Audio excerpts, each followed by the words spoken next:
Praise the Lord. இயேசுவின் நாமத்தில் உங்களுக்கு அன்பின் வாழ்த்துக்கள். நல்லா இருக்கீங்களா?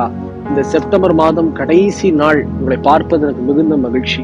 இந்த 30 நாளும் கர்த்தர் நம்ம கண்மணியை போல பாதுகாத்திருக்கிறார், பலப்படுத்தி இருக்கிறார், வழிநடத்திருக்கிறார், நிறைய ஆலோசனைகளை சொல்லியிருக்கிறார், நம்மை தப்புவித்திருக்கிறார் இல்லையா? இனிமேலும் கர்த்தர் இதோ நம்மை தாங்குவார், பலப்படுத்துவார், ஆசீர்வாதங்களை கொடுப்பார். இதோ விசுவாசத்தோடு இந்த கடைசி நாளில ஒரு வார்த்தையை பார்க்கலாமா? நம்ம என்ன செய்யணும்? யாக்கோபு 5ஆம் அதிகாரத்துல 13ஆம் வசனத்தை வாசிக்கிறேன். தயவு செய்து கவனிச்சு பாருங்க. உங்களில் ஒருவன் துன்பப்பட்டால் ஜெபம் பண்ண கடவன், ஒருவன் மகிழ்ச்சியா இருந்தால் சங்கீதம் பாட கடவன்.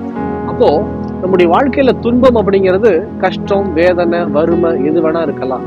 ஆனா அந்த துன்பமான இக்கட்டான சூழ்நிலை வரும்போது நம்ம என்ன செய்யணுமா? ஜெபிக்கணுமா. ஏன்னா ஆண்டவர் சொல்றாரு, ஆபத்து காலத்துல என்னை நோக்கி கூப்பிடு, நான் உன்னை விடுவிப்பேன். எதற்காக ஜெபிக்கணும் அப்படின்னா, அவர் நமக்கு விடுதலையை கொடுப்பதற்கும் அவருடைய நாமத்தை நம்ம உயர்த்துவதற்கும் மகிமைப்படுத்துவதற்கும் நாம் ஜெபிக்கணும். இன்னைக்கு நிறைய பேருடைய வாழ்க்கையில நாம் எதிர்பார்க்கிற காரியம் கிடைக்கல, அது நிறைவேறல அப்படின்னா என்ன செஞ்சிடறோம் தெரியுமா? அப்படியே புலம்பிக்கிட்டே இருக்கிறோம். இந்த புலம்பல் யாருடைய காரியம் தெரியுமா? பிசாசினுடைய காரியம். இந்த புலம்புற காரியம் ஆண்டவருக்கு ஒருபோதும் பிடிக்காது. இஸ்ரவேல் ஜனங்க பாருங்க, எகிப்திலிருந்து தேவன் விடுதலை செய்கிறார். தேவன் விடுதலை செஞ்சு அழகா போஷித்து, கடுமையான வெயில் நேரத்துல மேகஸ்தம்பத்தை போலவும், இரவு நேரத்துல அக்னி ஸ்தம்பமாய் தேவன் ஜனங்களை வழி நடத்துறார்.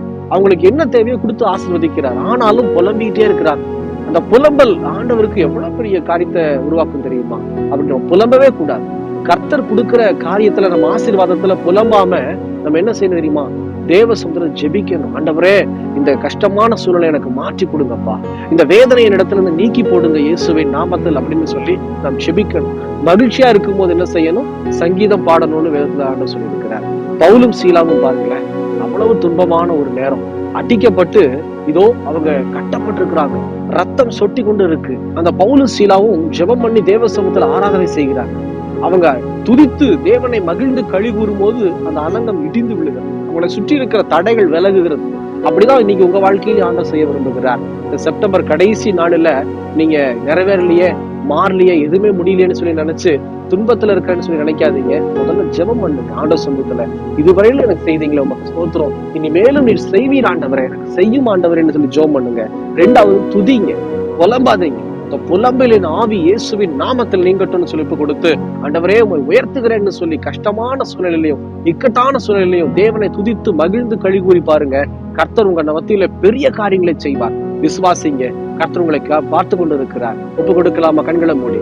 எங்களை நேசிக்கிற நல்ல ஆண்டவரே, இந்த வேலைக்காக ஸ்தோத்திரம். தகப்பனே, இந்த வேலைகளும் கூட ராஜா இந்த மாதம் முழுவதும் எங்களோடு இருந்தீங்க, பாதுகாத்து பலப்படுத்துறீங்க, நமக்கு ஸ்தோத்திரம். ஆண்டவரே, இதோ இஸ்ரவேல் ஜனங்களை போல நாங்க இல்லாதபடிக்கு பவுலும் சீலாவை போல நாங்க செபித்து ஆண்டவரே துதிக்க எங்களை அர்ப்பணிக்கிறோம்னு சொல்லி அர்ப்பணிக்கிற பிள்ளைகளை கண்ணோக்கி பார்த்து கர்த்தர் நீதாமே ஆசீர்வதிப்பீராக. இந்த மாதம் முழுவதும் நீர் ஆசீர்வதித்தது போல வரும் நாட்களிலும் எங்களுக்கு ஆசீர்வாதத்தை கொடுங்கன்னு சொல்லி எங்களை தாழ்த்துறோம்ப்பா. இதோ உம்முடைய நாமம் மட்டும் உயரட்டும். இயேசுவின் நாமத்தில் பிதாவே, ஆமேன், ஆமேன். எங்களுக்காகவும் ஜெபித்துக் கொள்ளுங்கள். வருகிற மாதம் ஆசீர்வாதம் உள்ள மாதமாக காணப்பட ஜெபம் பண்ணி கடந்து போங்க. கர்த்தர் உங்களை ஆசீர்வதித்து இன்னும் அநேகருக்கு ஆசீர்வாதம் உங்களை நிறுத்துவார். God bless you.